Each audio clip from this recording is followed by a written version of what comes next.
All right, let's get right into this. This is another video that I'm doing. The idea behind this video, and I've been playing with the idea to do this for a little while. I haven't done it, but I wanted to talk about. I would call it personal or daily, or well, personal economics is the best way to do this. I've never been any good at accounting. I actually took an accounting course in college not too long ago. Didn't do well in it at all. But I got a little bit of understanding on things, just a basic understanding. I didn't even pass high school accounting. I failed high school accounting, so probably not the best at things like this. But I know my basics at least. Um,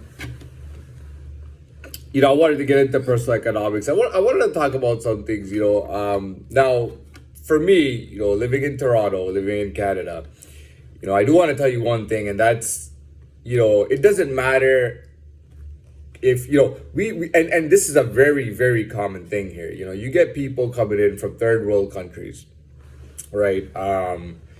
Could be any third world country. Could be India, could be somewhere in Africa, could be any third world, anywhere in Asia, just a third world country. And there's literally people who make 30 cents an hour, and I'm not joking about that. There's people, they work in factories, they make 30 cents an hour, they don't even speak English, or they hardly speak any English. Again, they're making 30 cents an hour, working at a factory or working on a farm or working on the field. And I kid you not, should their country get a quota for refugees, they will travel here, within about as early as 3 years, maybe up to 5 years, they'll get Canadian citizenship. Usually 3 to 4 years, they'll get Canadian citizenship. But even before they get the citizenship, as refugees, they'll get a work visa right away. And somebody who was making 30 cents an hour now makes $15 an hour. That's the minimum wage. And the thing about, and what I know about the Toronto area is that specifically the Toronto area, not out in some towns. There's a lot of population that lives in like Southern Ontario towns or Northern Ontario towns. I'm talking about like the Greater Toronto area, just how like you have the Greater Los Angeles area and whatnot, the Greater Toronto area. For that, I mean, they just have so much factory work that they have so much work available that they can't fill all their positions. So they try to fill their positions. They try to advertise. You can start right away, make this much money, get hours, get everything full time, and all that stuff. You can do overtime too, and really, after taxes and after everything, these people are making with overtime are making $2,500 to $3,000 a month, which is huge. Pretty much puts them in a way better class in their own country. And that's, your biggest loser. You could have the worst criminal record. You could have had 100 thefts on your record. You could have no skills, can't even speak English, have no ambition. You're not dressed well. Whatever the case is, you don't even have clothes on that look nice. And believe me, you can get a job, and your minimum wage is $15 an hour. Like you're making with overtime, you're making 2,500 after taxes, 2,500 to $3,000 a month. That's about $36,000 a year after taxes. Right, and I wanted to. Why am I bringing that up? I'm just trying to tell you about personal economics and things that go on, or and that's the truth, really. I don't think I need to dwell on that. I'm just trying to give you an idea of what kind of money people make. That's enough money to get yourself maybe renting a room or maybe even renting an apartment like some really shitty area. You can get a shitty apartment in a shitty area for that much money, probably. The next thing that I want to talk about, obviously, there's people who are rich or make more money, but I'm gonna move to the average person, right? Now, some people will, well, not some people, everybody will disagree on this with me.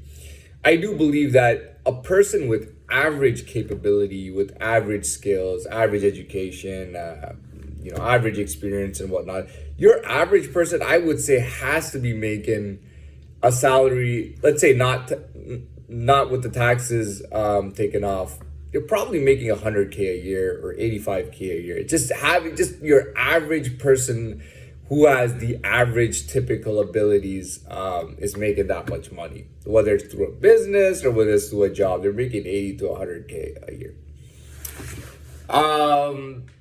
I don't really know, and I'll be very honest with you, I don't really know I mean, that I can tell you. I can tell you about average people and people who are way at the bottom. Like, you could be the biggest nobody, last guy ever, and still get a job where you're making $3,000 a month after tax. But I'm saying your average person does. There's people who work in basic trades like construction and just put in a lot of hours, and even without being really that specialized or good at it, they still end up making like 70K a year.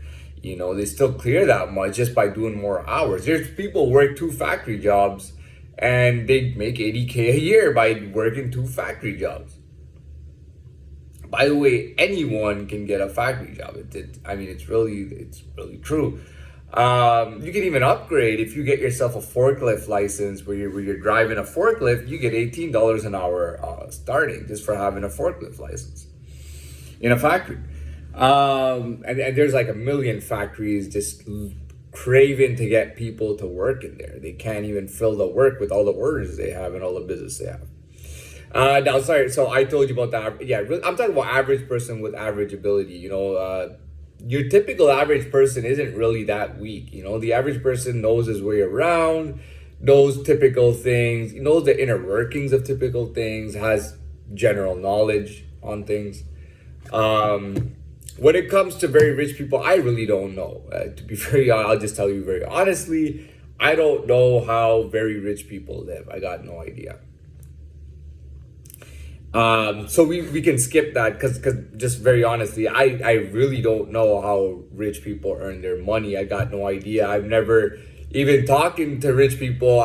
They've never really told me anything about that. I mean, I think the closest I've been to talking to a rich person who had showed me their vehicles. Those are their vehicles. They had very nice vehicles. But you know, they were telling me like, oh, I worked in a bank at one point, or I did this, or I did that. So they weren't really going into anything, and maybe that was just because they were talking to me. Maybe they were trying to talk on my level or something like that, you know.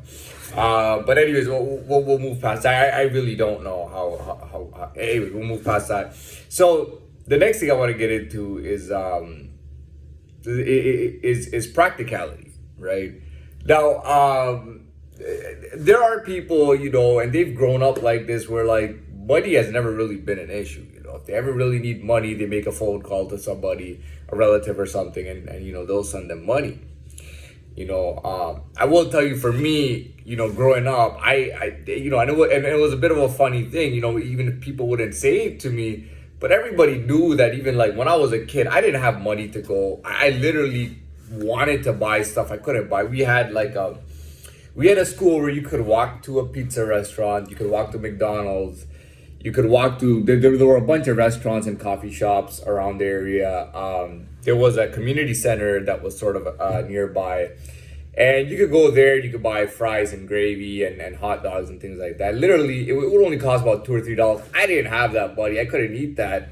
And I didn't even really get a lunch at the same time because, you know, and that had to do with, it wasn't just lack of money, but it was also laziness on the part of whatever. I didn't even grow up with my actual family. The house that I grew up in, I wasn't related to anyone there.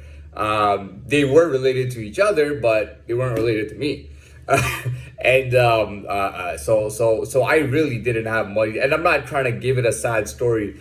The reason that I'm doing this, and this is another part, an idea that I want to talk about, is reality, right? I'm not saying that I don't want to be rich. I actually think that I could become rich. You know, I really believe it. I really think that, and you know, and that's another thing I want to talk. That's what America was about. That's what the United States of America was about. It's about, you know, it's about the American dream. It's about starting from nothing, coming with just a little bit of stuff, coming with the clothes on your back, starting from the bottom and making it to the top. You know, being worth $50 million one day, or there's people who are worth $500 million, and they talk about it. They came to America with nothing, and they became near billionaires, you know, in their lifetime. You know, and I think Americans understand that, but a lot of in international places they don't understand that. You know, it's a lot of stupid stuff that goes around, and you know, I'll tell you, I wanted to do this video, and I was thinking there's no point. You know why I was thinking there was no point? Because I've shown videos of what I look like, and I looked at myself in the mirror, and I looked at myself, and I went, do I look like a rich guy? I went, no. I looked at my face and said, do I look good looking? And I said, well, yeah, I'm definitely really, and I'm just being, just to be honest, I was like, well, you know, I'm very good looking. You know, I was looking at my face and said, well, I'm very good looking. I went back, I sat down, and I said, you know what, let me take another look I go and take another look at myself, and I go, do I look broke? I looked at myself and said, dude, I look broke. There's no questions about it, you know, that I look broke. Like, there's no, I don't think there's any doubt to anybody that I'm broke, because I do actually look broke. Like, and it's not just that, oh, my clothes are a little bit like, or I'm not keeping myself groomed. The truth is that you can look at me and tell that I'm ghetto and that I'm broke. Not even that, oh, this guy's not rich. He's definitely not rich. No, this guy's broke. Okay, so first of all, it's obvious that I'm broke. I've always been broke. My whole life I've been broke.